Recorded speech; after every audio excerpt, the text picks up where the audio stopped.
All right, go ahead. Okay, so the two things we'll go through first is your emergency start and then your emergency gas. Okay, we'll go through those, see how you feel about that. We'll go through your handlebars, your dash, and then your braking service, and then we'll kind of be done at that point, okay? All right. Awesome. So you have a keyless bike. This is your key. It has to stay within 5 feet of the bike for the engine, or the electronics to start, which is that button right there, and the engine starts right there, okay? If it's without a 5 feet, obviously nothing will start. If this runs out of battery as well, it will not start. It has to have battery in it. It's a simple 2032 battery. It's pretty easy to change them. When they're fresh and new, you really just got to peel this off. Okay. This side panel off, and you just pop the battery out. And that comes out. In. These are stiff as could be for the first couple times. Okay. So it's gonna feel like it's breaking. Yeah, it's gonna feel like it's breaking. Like you're gonna be cranking on it. And usually, I literally have someone pull this. I'll put like a flat in it. I'll pop it open. Okay. It's kind of how hard it is to pop those open. Very cool. But again, 2032 battery, you buy them anywhere. Okay. So you get this key, and then you do get your emergency key right here. This is your emergency key. There is a chip in this, and there's also a chip in this. So if this does run out of battery, there is still a way to start your bike with either key. Okay. All right. These two tags right here are tags for your numbers for new keys. So don't lose these. I'd recommend putting these in your manuals and then putting those away. What I want to show you, actually, is the spot where you need to put your key to get this started. So obviously, it's under your rear seat, and you can do it without getting the rear seat off sometimes. So this is to get it to start? To get it to start in emergencies. This is in an emergency, okay. If the key's within distance, you click start, click the engine. Okay, all right. This is if this key runs out of battery or you lose it and you have this one available. Okay. This little circular thing right here is your fob to get things started. Okay. So if I put your key over here and I try to click your start, it's gonna just pop up a big red circle right on the bottom left of my screen saying, hey, your key's not there. But if I push this key or the other one to this spot right here, if that one was out of battery, and I'm just going to... there we go. Okay, now it clicks and starts. It will take a second to start it, but it's also going to show you a warning on your screen. It's going to say, hey, where's your key? Can't find it. And it's always going to try looking for it, okay? This is going to give you a minute and a half to physically start your bike. If you don't start your bike in a minute and a half, it will shut all the electronics off again, and then you got to restart this process. Okay. So I recommend if you're going to start it using this way, just start the engine immediately and run it. Okay. And the bike will run like normal, no issues there, until you turn it off again, then you got to start. You got to do that whole process again. Okay. All right. Questions, concerns about the emergency start? Nope. Okay. Let me place this back in here. And these are your manuals, of course, in case you need more information on that. Now, emergency gas. So this is also connected to your key. So if your key's within distance, you'll pop it up and you just lift the lid up. It might take 1 or 2 tries to get it open because it will stop you like right here and be like, oh, where's your key? And then you got to push it down and then push it back up and it'll open it up. Okay, so it does need a key just to open that. Just to open your gas tank. If this runs out of battery, again, it's kind of a situation where you're going to need to get your gas. I've never heard of someone having to use this, but it's good to know just in case. Right? Okay. So will it start with the remote key or the spare key? The security key. I don't believe if you push there, it will not open it. It still has to have a key with a battery. I recommend, honestly, carry a 2032 battery with you always. Okay. Like throw it on the bike somewhere, or like back here. Yeah. That way, if you can get to your battery, pop your battery, and everything should work fine. Okay. Worst case scenario is your toolkit. Okay.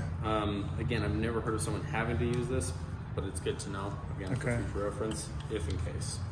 You have one little tool in here, which is your little Allen key, right there. You have these 2 bolts right there. Okay. Take these 2 bolts out, they'll lift up just enough, and this will lift up just enough to open up your lid, and then you'll be able to fill up with gas. When you push this back down, please push this down with it. Push them back down together at the same time. And then screw this in, because if you just screw this in and then try to push this down later, you might misalign it, therefore it won't close all the way. Then you'll just have a hassle. So just make sure to push it back down together. Okay, very cool. Questions, concerns about the emergency start, emergency gas? Nope, it's crystal clear. Awesome. Let's just tie it up real quick. And then if you're going to do some long distance stuff, I do recommend getting a more extensive toolkit than this. This can cover a lot of your bases actually for a BMW. But it is better to, have more than less, right? Yeah, especially since you got all the cargo area to put stuff in. Yeah, exactly. Yeah.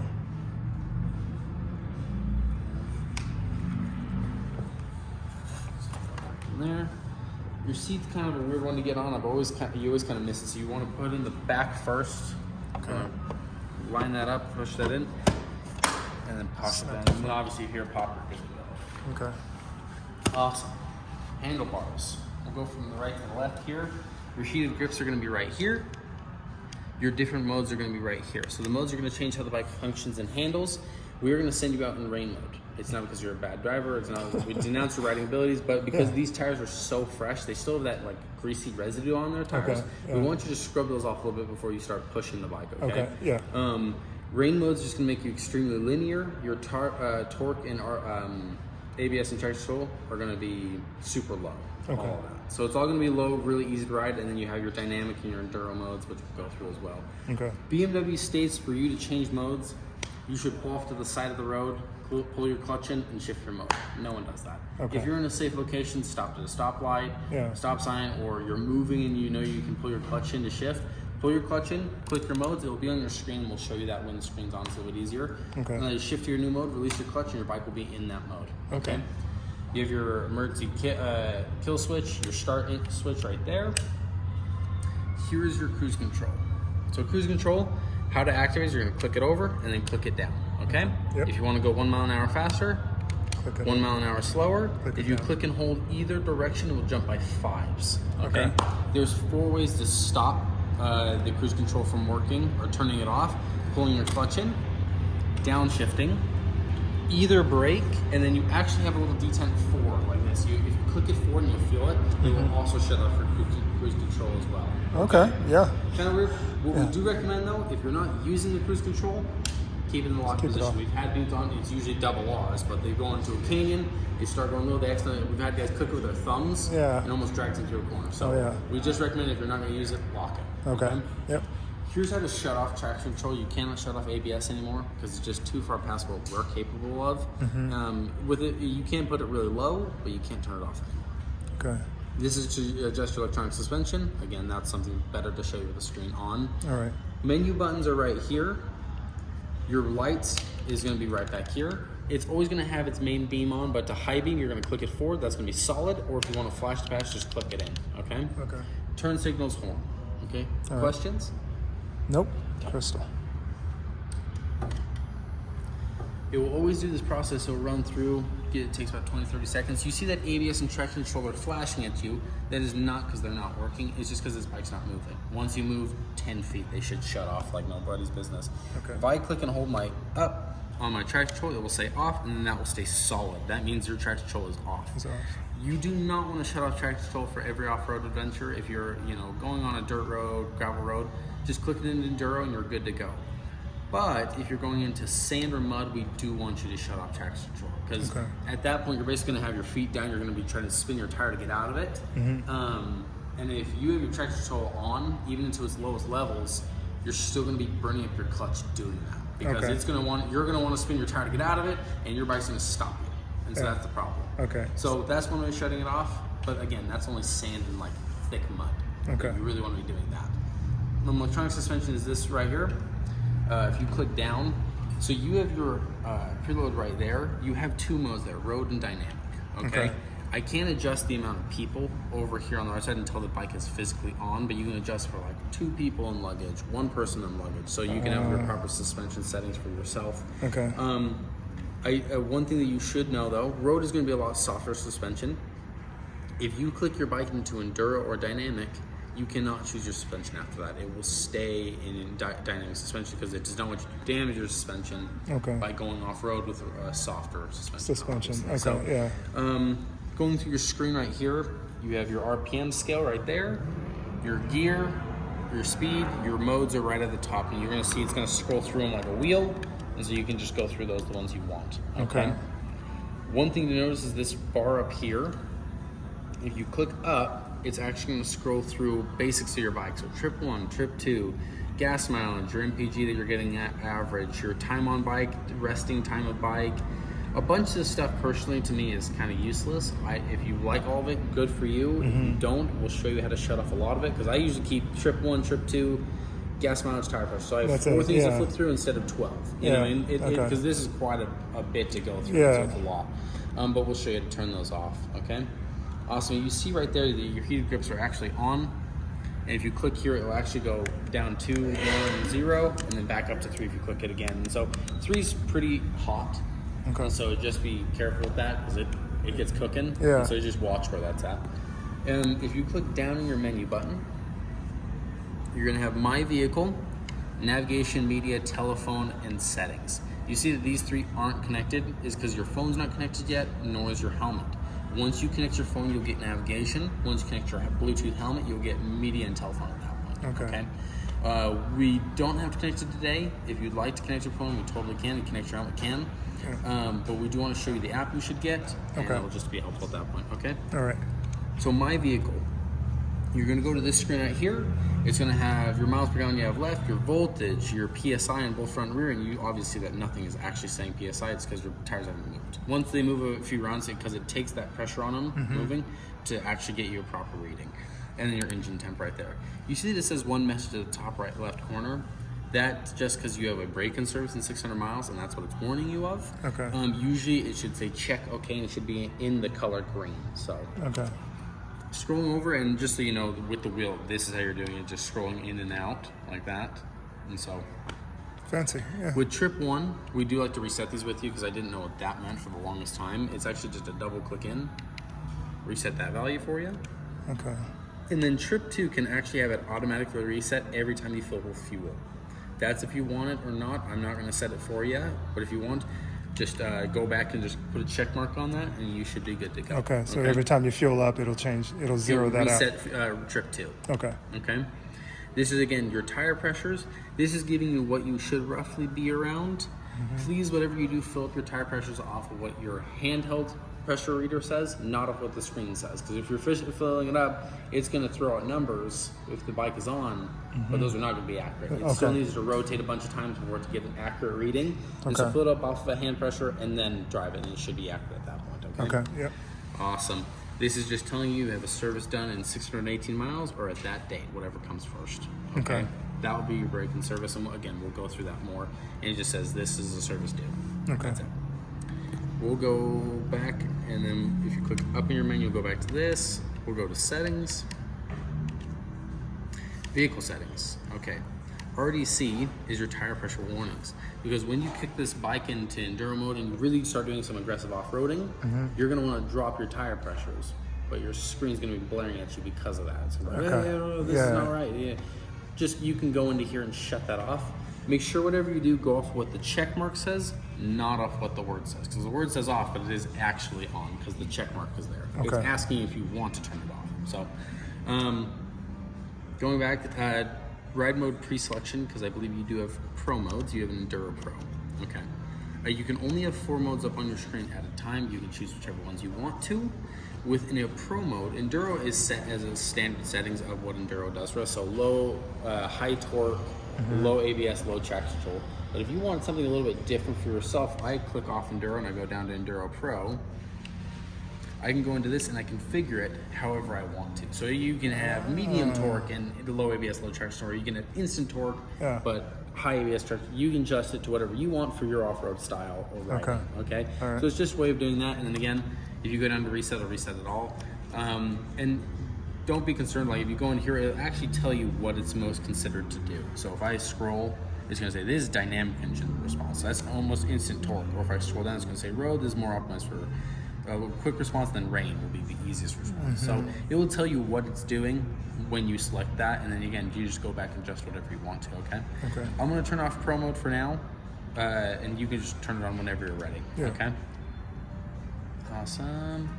System settings is daytime language and units. already set, so you should be good to go.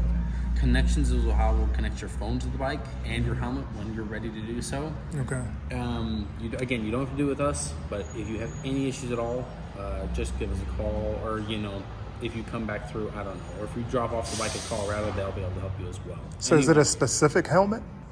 No, any Bluetooth connections, like Senna's work. Okay, good. Most of them work. Senna's usually do the best, but most of them work well. Okay, all right. Display, we are going to adjust your brightness to 100.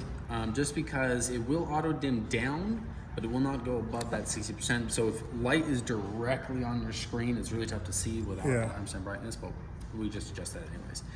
Status line content, remember that content up at the top, that's trip 1, trip 2, tire pressures. That's where you go into here, and again, go through, see what you want, and then check off what you don't want on your screen. So you can scroll through this and be like, I don't need my consumptions 1, 2, ride time, and brake time. I never do this in speeds, 1, 2, I don't use those either. Okay. I usually stay with tire pressures, trip 1, trip 2, and like distance. Okay. So, speed limit info. So when you connect your bike to your phone to your bike, you will get basic navigation. So like left turn this distance, right turn this distance, not like a map, but it's like an arrow. Okay. But with that, you actually will get a speedo sign right next to your speedometer. So if you hopped on this road, it's going to say, oh, this is a 40-mile-an-hour road. A lot of people like that. I personally like it. It just keeps you, knowing what your road is on, and so that will have that right there. And again, that's on already, so you're good to go there. If you don't like it, you can turn it off. Information is like 600 pages of code, so let's get started. Yeah, right. I'm like, no. We had one guy that wanted to do it. Oh, really? Reset all super important, because if you get this bike home and you do a bunch of stuff to the bike, you're like, oh crap, I don't remember 90% of what I done. Yeah. Just go back, reset it, resets it all back to factory standards, and you're good to go. Okay, very cool. Yeah. Awesome. Questions, concerns about any of this? Nope, that's good. I'm going to shut this off to say battery. Okay. The last few things we want to talk about, braking service, your pro shift assist, and your brakes. So the brakes on this bike are hooked from front to rear, not rear to front. So if you're activating front brake, you're actually activating both to the proper proportion, so 70-30. It's weird to get used to because it feels weird, but it is actually extremely helpful because it stops you sooner, it's a lot safer, and it actually helps you corner better significantly. So it's something weird to get used to. Interesting. Okay, so that's not the front brake, that's both brakes. It's both. It will activate both. If you activate rear though, you are just activating rear. Okay. So if you want to give more rear brake for some reason, you can activate more rear brake while you're doing front brake. While you're doing that, okay. You have Pro Shift Assist, which is this little system right here, which means you can upshift or downshift freely without a clutch, unless you're stopping or starting. Okay. If you're stopping or starting, the bike is still a normal bike, so you still have to clutch in like normal. But once you're moving, you can upshift, downshift freely. Okay. Yeah. With upshifting, please get above, I say 5,000 to 6,000 RPMs. The higher you are, the smoother it will be. The lower you are, the more chunky it will be. If you do it like at 3, it will feel chunky. Okay. But you can do it. It's not going to damage the bike or hurt the bike in any way. Yeah. But yeah, I recommend about 5,000 to 6,000 RPMs will do it for you. Okay. Downshifting, just close your throttle, click the downshift because it will auto blip its own system and you should be good to go. So don't blip it. Just click downshift and you should be good. It's super smooth either direction, and they keep increasing it every year, making it better and better. But it's super nice to have and it's super weird to get used to, but it's like, I love it. Okay. Braking service. 2 things we do not want you to do, 2 things we do want you to do. 1, please don't put this bike in 6th gear and go 10 miles an hour. Unless you're, for some reason going up a steep hill. Yeah. And 2, please don't click this thing onto cruise control and go long periods of time with just flat RPMs. Okay. That doesn't help these bikes. This is for just the braking service bike. Okay. Just the 600 miles. 2 things we do want you to do is fluctuate your RPMs up and down like crazy. So canyon riding, road riding is great because you're going up and down, up and down. Highway riding, again, just be careful not to stay flatlined for long periods of time. Okay. And then 2, it's kind of a scale that BMW set up, and it seems to work really well for their engines. So for the first 200 miles, we want you to use shifting at 4,000 RPMs. Next 200, 5, last 200, 6. 4, 5, 6 every 200 miles. You do not have to be exact, but being as close as possible really helps these engines. Okay. After the braking service, you can do whatever you want. But we do say you should be as accurate as good as possible during your braking service, because that's just going to extend your engine's life forever. You know what I mean? Yeah. That's kind of everything, man. Do you have any questions for me about the bike? Yeah, so what is this dynamic ESA? That is your electronic suspension, which is this right there. Oh, okay, that's what you were talking about. One thing that's nice to know, there's only everything that has electronic system has a backup. Obviously, emergency start, the emergency gas, worst case scenario. The only thing that doesn't is your fly-by-wire throttle. Okay. So ever since 2013, when they introduced that to our bikes, we've never had a one brake. Okay. Ever. So we've never found a reason to, back this up. But with your suspension unit, If that thing busts, like you can't adjust it anymore in electronic, whatever setting you had it in, it will stay in that and it will just act as a normal shock until the bike is fixed. Oh, okay. So that way, if in case it did break for any reason, you still have the availability to use it. Okay. So yeah. All right, Anything else? No, I think that's about it, man. That's everything I can think of. Well, perhaps one thing. So this comes with this already installed. That's the with Garmin a mount. unit mount. Correct. And if you wanted to do, you can do a Garmin. You guys sell those? We do sell Garmins. We also sell the phone cradles now. Oh, okay. The phone I'll have to cradles take a are look cheaper, at that. and it allows you just to hook your phone on there instead of a Garmin. So that might be what you'd want to go with. Okay. They're literally like $700 cheaper. Yeah, the problem with phones is that they heat up and then it turns off. You know what I'm saying? So that's my only thing. But otherwise, I'd rather use my phone. Yeah, so that's one thing good to show you is actually how to pop this plate off because there's like 3 locking mechanisms. Oh, okay. Oh, there we go. It's just stiff. Okay. Pop this out in the back, and then you just have this button. Click this button up, and pop it out. When putting something on there, one super important key is you're going to lock the bottom plate in, and then you're going to push down. There's going to be a red bar at the top, like if you're going to see it kind of pop up. With the Garmin units, you want to make sure you push pretty hard. Like I thought it was like, oh crap, that's pretty hard. Until you see that red bar disappear. It's going to pop up and then disappear. That means it's locked in place. You're then going to push this in, turn your key, and then pop your key out, and you're good to go. Okay, very cool. So awesome. Yeah.